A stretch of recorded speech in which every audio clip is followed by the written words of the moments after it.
A study found that 75% of female executives across all industries have experienced imposter syndrome. However, very few talk about it. Why? Society has taught us a dangerous myth. Let's explore how our biggest losses can help us become genuine leaders. Stay tuned. Welcome to the Reinvention Lab, where ambitious women transform loss into legacy. Hosted by Master Certified Life Coach and fellow trailblazer Sandy Linda, this is your space to discover how life's biggest challenges can ignite profound transformation, where grief becomes growth, setbacks become stepping stones, and your unique story lights the way for others. If you're ready to turn life's challenges into opportunities for leadership, legacy, and forward momentum, you're in the right place. Let's dive in. Hello, creative humans and fellow trailblazers. It's spring break, and some people are escaping to quiet corners to breathe, reset, and reveal their true selves beneath their professional personas. Last week, my friend, a brilliant teacher who shaped countless young minds, called me from the airport. She headed to a restful location to escape mounting pressures at work and the charged political climate around education. Over the fuzzy phone line, her voice dropped to a whisper as she confessed something she told no one at her school. Most days, she feels like she's pretending to have it all together. She said to me, I walk into that classroom, put on my teacher's face, and act like I got all the answers. But inside, I am constantly questioning whether I'm good enough to be standing there. What struck me wasn't just her admission, but her feeling safe to confide in me. She stated I'm the only one who will understand and to admit when we're not okay without judgment. Plus, she listened to our show. Thank you, my dear friend. Her words hit me hard because that's why we're here today. Many of us wear perfect masks, especially in leadership position. Underneath the mask, imposter syndrome has you in a grip. You're playing a role that doesn't feel natural. Workplace pressure might cause overachievement to avoid criticism. You might only hear negative feedback, yet dismiss compliments. Let's be honest. This feeling often intensifies after significant loss. Whether it's losing a loved one, facing job rejection, watching a friendship crumble, or pivoting your career, these moments of loss can make us question everything we thought we knew about ourselves. Women leaders wander in boardrooms and team meetings worldwide. Am I good enough to be here? Will they discover I don't have all the answers? Let's be real. Leadership isn't about having perfect confidence. It's about leading, even when doubt creeps in. So how do we acknowledge those doubts without undermining our authority? Today, we are talking about something every leader faces, but few admit is called self-doubt. Earlier, I mentioned that 75% female leaders experience imposter syndrome. Society has taught us a dangerous myth. And that myth is people always expect leaders to display flawless confidence. We are leading in complex times. Between technological change, remote teams, and constant uncertainty, perfect confidence isn't just unrealistic, it's impossible. And pretending otherwise is exhausting us and preventing authentic connections with our teams. Let me tell you about a woman whose journey speaks volumes about overcoming self-doubt. As a shy child, she used to say to herself that she was allergic to attention. She hid behind humor, tried to stay small, invisible. Sound familiar? For many of us, that pattern of self-protection starts early. Leadership isn't about eliminating self-doubt. It's about finding your voice despite it. Today, we're digging into 3 critical tensions that create self-doubt for women leaders. Then I will share the doubt to decision method. 3 practical tools to transform your relationship with doubt. By the end of our time together, you'll have a new perspective on self-doubt. You'll see it not as your enemy, but as a leadership companion that, when understood, can enhance your performance. So let's dive in. The first tension we face as women leaders is the reliability paradox. Today's teams crave trustworthy leadership. They want to follow real humans, not perfect robots. But when we feel doubt, we worry. If I show uncertainty, will my team lose faith in me? Will my authority crumble? Let's return to the women's journey through the imposter syndrome. In 2016, she had a book manuscript, but faced a safety dilemma. She had important things to say, but questioned whether her voice mattered. The old leadership playbook would have told her to fake unshakable confidence to hide her doubts. Despite zero confidence that it would succeed, she found the courage to put it out in the world anyway.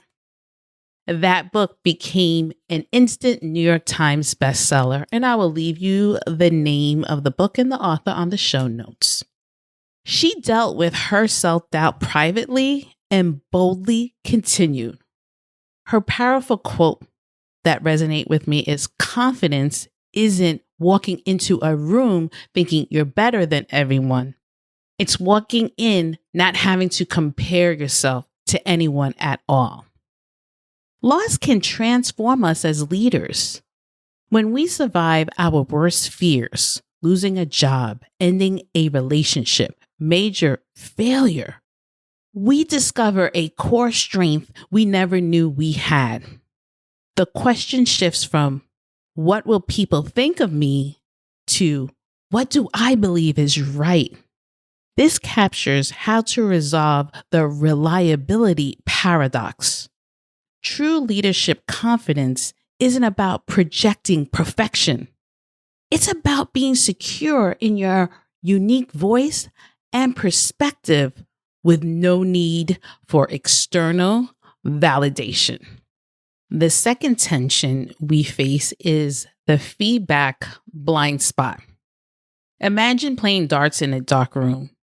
You're throwing your best shots, but no one's telling you if you're hitting the target. That's what leadership feels for some women. Research reveals a startling truth. Women in leadership positions are 32% less likely to receive precise, actionable feedback on their leadership abilities compared to men. Think about that. 1/3 less guidance on what's working and what needs improvement. Talented women are less likely to apply for job opportunities, especially advanced, higher paying position, because they are concerned they are not qualified enough. In contrast, men don't seem to worry about matching their skills to the job requirements. This creates what I call the qualification problem. Another study found that men apply for a job when they meet only 60% of the qualifications.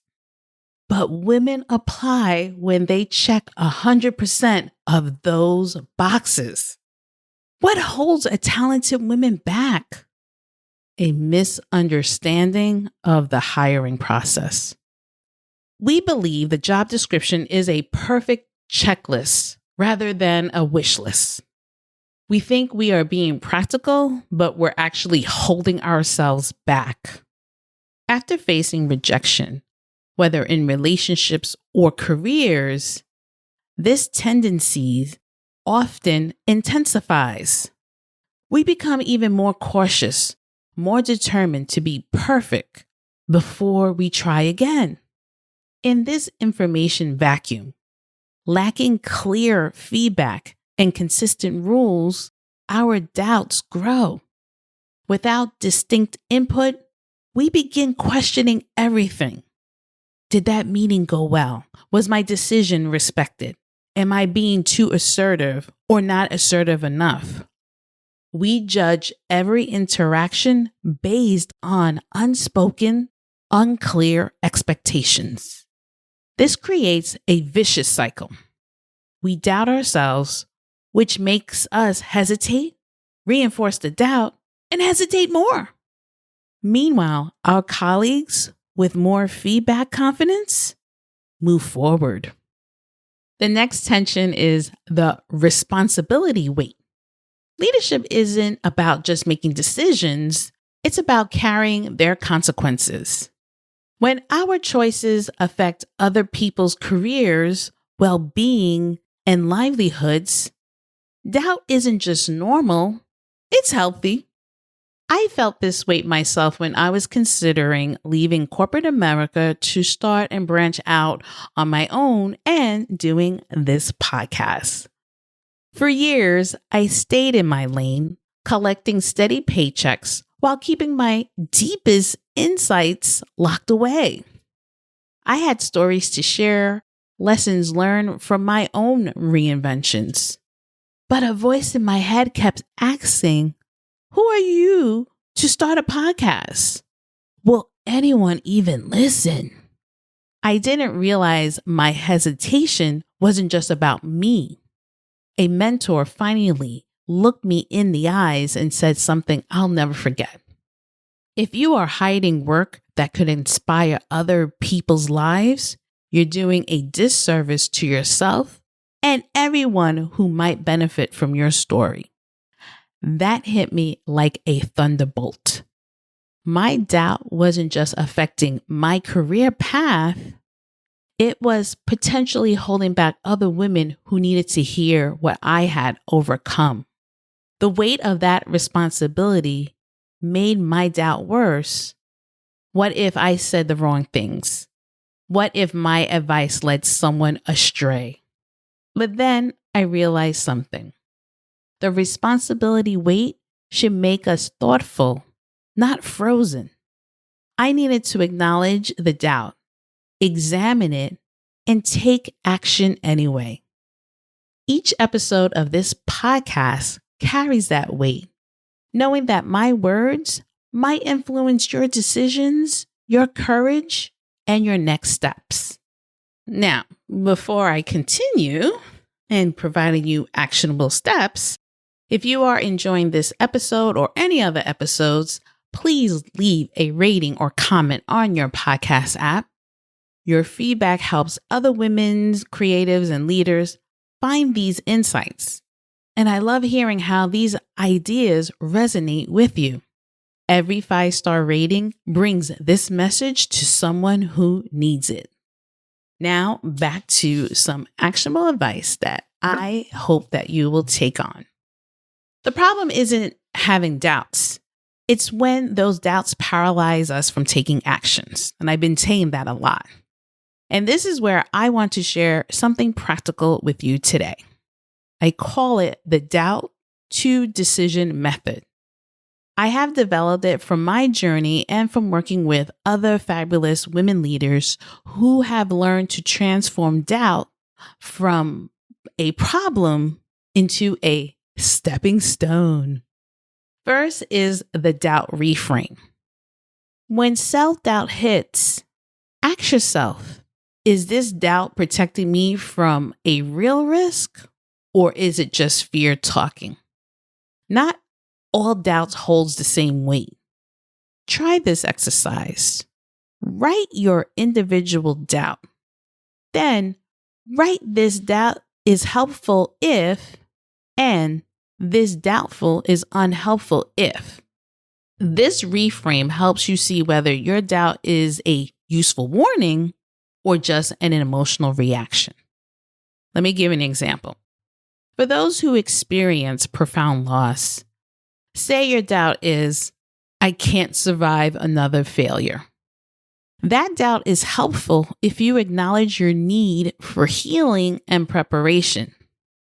This doubt is unhelpful if it keeps you on the sidelines of your life. Second tool is what I call your decision council. Most of us have an inner critic, but successful leaders build an inner advisory board. Identify 3 or 5 people whose judgments you trust. When major doubts hits, ask yourself, what would name that person tell me about this situation? This gives you a perspective beyond your doubts and taps into the wisdom you respect. This counsel can include mentors who have navigated similar losses or transitions. Their wisdom becomes part of your internal guidance system. I even seen leaders included lost loved ones on their counsel asking, what would my father advise? Can access profound wisdom that lives on within them. The third tool is the confidence timeline. We forgot how many times we face uncertainty before and come through it. Create a timeline of past challenges you have overcome. When doubt hits about a current challenge, place it on that timeline. This visual reminder shows you, I have navigated uncertainty before and I can do it again. Your timeline should highlight the losses you survived and the resulting growth. That painful career transition, the relationship that ended, the project that failed. Each of these points on your timeline represents not just survival, but transformation. They stand as evidence of your resilience and capacity to create meaning from difficulty. Today, we have explored how self-doubt after significant losses can diminish or expand your leadership presence. We've seen how the reliability paradox, feedback blind spot, and responsibility weight create tension that intensify our doubts. We discover how these challenges can transform into your greatest leadership assets with the right tools. Your losses don't define you, but how you metabolize them determines whether you lead from fear or intelligent power. Remember these 3 powerful tools. The doubt reframe, distinguishing between helpful and unhelpful doubt. The decision council, accessing wisdom beyond your inner critic. And the confidence timeline, recognizing your proven resilience. What I want you to do this week is try the doubt reframe tool. When self-doubt hits, ask whether it's protecting you or just limiting you. And you can share your experience with me via email. Fire away with questions and your story could be featured. Self-doubt doesn't make you a weak leader. It makes you a more thoughtful one. The goal isn't to eliminate doubt, but to build a healthier relationship with it. Your team doesn't need you to be perfect. They need you to be real, thoughtful, and keep moving forward, even when the path isn't clear. That's not just good leadership, that's great leadership. Thank you all for listening and I want you all have a beautiful, wonderful week. Bye. Thanks for joining us on the Reinvention Lab. If today's episode inspired you, don't forget to follow and share it with someone who's ready to turn their challenges into opportunities. Want to take your journey to the next level? Visit sandylinda.com/program and apply for coaching today. Together, we'll turn your story into a legacy.